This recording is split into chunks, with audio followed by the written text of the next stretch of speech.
নমস্কার, আমি মৌমিতা। গরমে হাঁসফাঁস করতে করতে হাঁসের মাংস রান্না শুরু করে দিয়েছি। সর্ষের তেল, ফোড়নে শুকনো লঙ্কা, জিরে, তেজপাতা, পেঁয়াজটা লাল লাল করে ভেজে আদা, রসুন এবং লঙ্কার পেস্টটা দিয়ে দেবেন। একটু নাড়াচাড়া করে একটু কষাবে, যেন একটু ভাজা ভাজা হতে থাকে। এরপর জিরে ধনে গুঁড়োটা দিয়ে দেবে।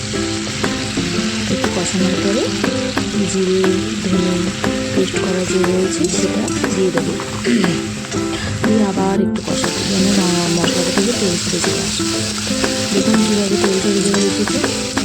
এরপর হাঁস মাংসটা নুন, হলুদ, সর্ষের তেল দিয়ে মাখানো ছিল সেটা দিয়ে দেবো। দিয়ে গ্যাসের ফ্লেমটা হাই করে রাখবো, একটু কষাবো। দেখুন কীভাবে তেল ছেড়ে এসেছে। এরপর একটু জল দেবো, বেশি হাঁস মাংসকে কষাতে নেই, নাহলে সমস্ত তেলটা ছেড়ে বেরিয়ে যায়। একটু জল দিয়ে কষাবো। কয়েকটা কাঁচা লঙ্কা চিড়ে দিয়ে দিচ্ছি, কারণ লঙ্কাটা চিড়ে দিলে একটু ঝালটা মুখে লাগে, ভালো হয় বাটার থেকে। একটু বেটেও দিয়েছি এবং একটু চিড়েও দিয়েছি। দেখুন কীভাবে তেল ছেড়ে আসছে। এরপর জল দেবো, উষ্ণ গরম জল দেবো।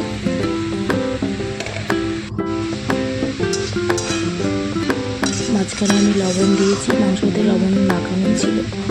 দেখুন কীভাবে কালারটা এসেছে। মানে এতটা তেল আমি দিইনি, দেখেছেন প্রথমে, কিন্তু কতটা তেল বেরিয়েছে। মানে খেতে অসাধারণ লাগে।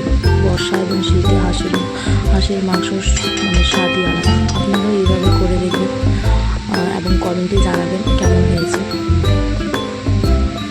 আজকে অম্বুবাচী উপলক্ষে আমার বাড়িতে হাঁসের মাংস হয়েছে। আপনাদের কী হয়েছে কমেন্টে লিখবেন। নমস্কার।